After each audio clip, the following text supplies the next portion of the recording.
ओम शांति। पुस्तक पठन श्रीमद् भगवत गीता रहस्य। लेखक ब्रह्मा कुमार सुधांशु शेखर मिश्र।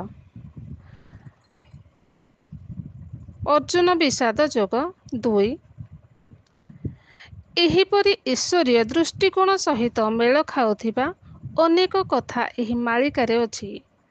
अच्युतानंदଙ୍କ ବ୍ୟतीत अन्य केतेक भविष्यत द्रष्टा ମଧ୍ୟ निकट भविष्यତରେ महाविनाश ଓ ତତ୍ପଶ୍ଚାତ୍ ଭାରତରେ ଏକ ସୁଖ ଶାନ୍ତି ସମୃଦ୍ଧି ଓ ପବିତ୍ରତା ସମ୍ପନ୍ନ ସାମ୍ରାଜ୍ୟ ସ୍ଥାପନ ହେବା ବିଷୟରେ ଭବିଷ୍ୟବାଣୀ କରିଛନ୍ତି।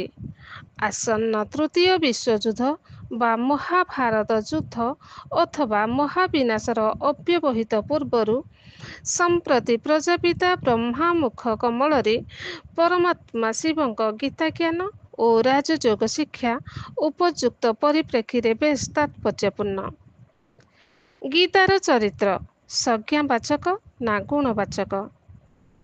ଗୀତାର ମୁଖ୍ୟ ଚରିତ୍ର ଗୁଡ଼ିକ ହେଲେ ଯଥାକ୍ରମେ କୃଷ୍ଣ, ଅର୍ଜୁନ, ସଞ୍ଜୟ ଓ ଧୃତରାଷ୍ଟ୍ର।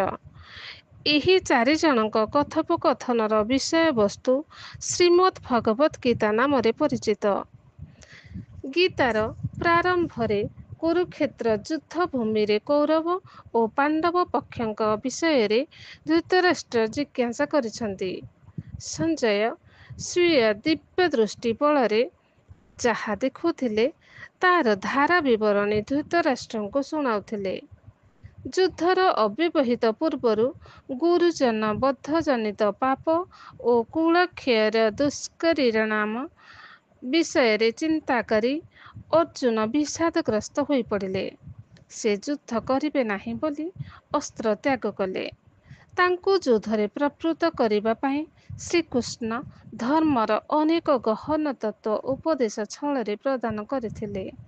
ଏହି ପ୍ରକରଣକୁ ଶ୍ରୀମଦ୍ ଭଗବତ ଗୀତା ନାମରେ ନାମିତ କରି ବ୍ୟାସଦେବ ମହାଭାରତର ସନ୍ନିବେଶ କରିଛନ୍ତି। ଅଧିକାଂଶ ଭାଷ୍ୟକାର ତଦନୁଯାୟୀ ସେମାନଙ୍କ ଭାଷ୍ୟମାନ ରଚନା କରିଛନ୍ତି। ଗୀତାର ଦାର୍ଶନିକ ବିଷୟବସ୍ତୁ ନେଇ ଭାଷ୍ୟକାରମାନଙ୍କ ମଧ୍ୟରେ ମତଭେଦ ଦେଖାଦେଇଥିଲେ ମଧ୍ୟ କୁରୁକ୍ଷେତ୍ର ଯୁଦ୍ଧଭୂମିରେ ଅର୍ଜୁନଙ୍କ ମୋହଭଙ୍ଗ ପାଇଁ ଶ୍ରୀକୃଷ୍ଣ ଗୀତାଜ୍ଞାନ ଦେଇଥିବା କଥାରେ ସେମାନେ ଏକମତ। ଏହାର ପ୍ରାସଙ୍ଗିକତା ଓ ଐତିହାସିକତା ବିଷୟରେ ଏହି ପୁସ୍ତକର ପ୍ରଥମ ଖଣ୍ଡର ଦ୍ୱିତୀୟ ଓ ତୃତୀୟ ଅଧ୍ୟାୟରେ ସପ୍ରମାଣ ଆଲୋଚନା କରାଯାଇଛି।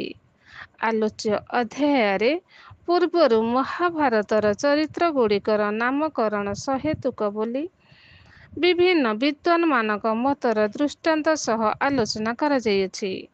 ଏଠାରେ ଗୀତାର କେତେକ ଚରିତ୍ରର ଗୁଣବାଚକ ଅର୍ଥ ସହ ବ୍ୟାଖ୍ୟା କରାଯାଉଅଛି। ଗୀତାର 2-3ଟି ଶ୍ଲୋକରେ କୃଷ୍ଣଙ୍କ ନାମ ଲେଖ ହୋଇଛି। ତାହା କେବଳ ଅର୍ଜୁନ ଓ ସଞ୍ଜୟଙ୍କ ଦ୍ୱାରା ଉଚ୍ଚାରିତ ଶ୍ଲୋକ ଅନ୍ତର୍ଭୁକ୍ତ। ପରମାତ୍ମାଙ୍କ ଦ୍ୱାରା କଥିତ ଶ୍ଲୋକଗୁଡ଼ିକୁ ଶ୍ରୀକୃଷ୍ଣ ଉବାଚ ପରିବର୍ତ୍ତେ ଶ୍ରୀ ଭଗବାନ ଉବାଚ ବୋଲି ଉଲ୍ଲେଖ କରାଯାଇଛି। ଶାସ୍ତ୍ର ପୁରାଣରେ କୃଷ୍ଣଙ୍କୁ ଭଗବାନଙ୍କ ଅବତାର ରୂପେ ବର୍ଣ୍ଣନା କରାଯାଉଥିବାରୁ ଏବଂ ଗୀତାକୁ ମହାଭାରତର ଏକ ଅଂଶବିଶେଷ ରୂପେ ସ୍ୱୀକାର କରାଯାଉଥିବା ହେତୁ ଶ୍ରୀକୃଷ୍ଣଙ୍କୁ ଗୀତାର ଭଗବାନ ବୋଲି ଅଧିକାଂଶ ଟୀକାକାର ଓ ବିଦ୍ୱାନ ନିର୍ବିବାଦରେ ସ୍ୱୀକାର କରନ୍ତି। ଗୀତାର ଭଗବାନ ବୋଲି ଅଧିକାଂଶ ଟୀକାକାର ଗୀତାର ଆଦିବକ୍ତା ଭଗବାନଙ୍କ ପାଇଁ କୃଷ୍ଣ ବ୍ୟତୀତ କେଶବ, ଜନାର୍ଦ୍ଦନ, ଅଚ୍ୟୁତ, ହୃଷିକେଶ ଏବଂ ଶ୍ରୋତା ଅର୍ଜୁନଙ୍କ ପାଇଁ ପରନ୍ତପ, ଗୁଡ଼କେଶ, ଅନଘ, ଭରତ, ପାର୍ଥ ଆଦି ଅନେକ ଶବ୍ଦ ପ୍ରୟୋଗ କରାଯାଇଅଛି। ଜଣେ ବ୍ୟକ୍ତି ପାଇଁ ଏତେଗୁଡ଼ିଏ ସଂଜ୍ଞାବାଚକ ନାମ ରଖାଯିବା ଅସ୍ୱାଭାବିକ ମନେହୁଏ। ଜଣେ ବ୍ୟକ୍ତିକୁ ଭିନ୍ନ ଭିନ୍ନ ନାମରେ ସମ୍ବୋଧନ କରିବା ଦ୍ୱାରା ସେ ସ୍ୱୟଂ ଦ୍ୱନ୍ଦ୍ୱରେ ପଡ଼ିଯିବେ।